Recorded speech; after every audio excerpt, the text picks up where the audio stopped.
लोकसभा चुनाव का मतदान पूरा हो चुका है और अब सबकी नजरें नतीजों पर है। मगर उससे पहले चर्चाओं में है बेलवेदर सीट, यानी वो संसदीय क्षेत्र जिन्हें लेकर ये माना जाता है कि जिस पार्टी की जीत वहां पर होती है उसी की ही सरकार केंद्र में बनती है।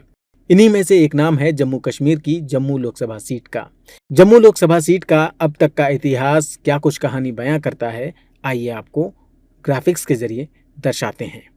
1998 में बीजेपी, 1999 में बीजेपी, 2004 में कांग्रेस, 2009 में कांग्रेस, वहीं 2014 में बीजेपी, 2019 में फिर बीजेपी और अब 2024 का सबको इंतजार है। जब आईएनएस ने इस लोकसभा सीट के दिलचस्प इतिहास को लेकर लोगों से चर्चा की तो उन्होंने 2024 के नतीजों को लेकर क्या कुछ कहा, आइए देखते हैं।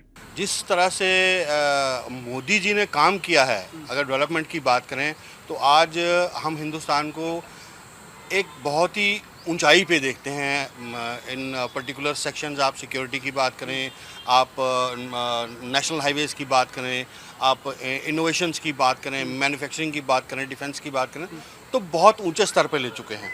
तो आज उस हिसाब से देखा जाए तो लगता है कि शायद जनता का रुख उनको एक दफ़ा फिर प्रधानमंत्री बनाने की तरफ ही लग रहा है। जहाँ तक अभी पब्लिक इंटरेस्ट लग रहा है वो ये देख के लग रहा है कि ना ही कांग्रेस ना ही बीजेपी, उन्होंने अपने एक कैंडिडेट को देख के वोट दिया होगा। हम ये नहीं कह सकते कि जिसकी सरकार यहाँ उसकी सरकार सेंटर में बनेगी। हाँ, ये तो जेन्युइन सी बात है, जिसकी सरकार सेंटर में होती है उसका प्रेसिडेंट भी बनता है। वोटिंग इस पैटर्न पे की गई कि क्या जो चीज़ें फ्यूचर में हमें नीडेड हैं वो कौन सी सरकार दे सकती है, और पिछला परफॉर्मेंस दोनों सरकारों का कैसा रहा है। कांग्रेस ने भी बहुत साल राज किया है, 60-70 साल का राज उनका रहा है, 10 साल बीजेपी ने रूल किया है, और 60 और 10 के बीच का जो कंपैरिजन था वो वोट वहाँ पर कास्ट हुआ है। जिस जगह पे या जिस स्टेट में या जिस भी केंद्र शासित प्रदेश में सबसे ज़्यादा एमपी होते हैं और वहाँ की जो रोल होता है वो सबसे ज़्यादा अहम रहता है। चाहे वो यूपी की बात करें और हम जम्मू कश्मीर से हैं तो जम्मू कश्मीर में भी ये हमेशा से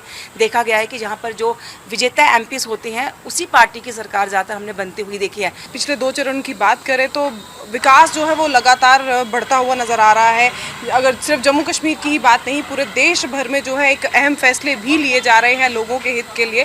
तो इस बार लोगों ने जो इस जमहूरियत के जश्न में जो उत्साह दिखाया है, मुझे लग रहा है कि जो आने वाली सरकार है वो तीसरी बार फिर से रिपीट होगी। देखिए, आज की हम बात नहीं कह सकते हैं, हालांकि दोनों पक्षों के अपने अपने दावों में काफ़ी दम है। जो प्रधानमंत्री मोदी का जो पक्ष है वो अपने 10 साल के कार्यों को लेकर जा रहा है, जबकि जो विपक्ष का पक्ष है इंडिया अलायंस का, जिसमें राहुल गांधी और अन्य विपक्षी पार्टियां, वो उन नीतियों को सही नहीं कह रही, उसके विरोध में वो जा रही हैं। उनका अलग से कहना कि देश में अलग से मुद्दे वो लेकर आए हैं, बेरोजगारी या दूसरे, और जबकि ये जो एनडीए के पक्ष के लोग हैं उनका कहना था हमने प्राइवेट सेक्टर में काफ़ी ज़्यादा रोजगार और अन्य मुद्दों को लेकर आए हैं।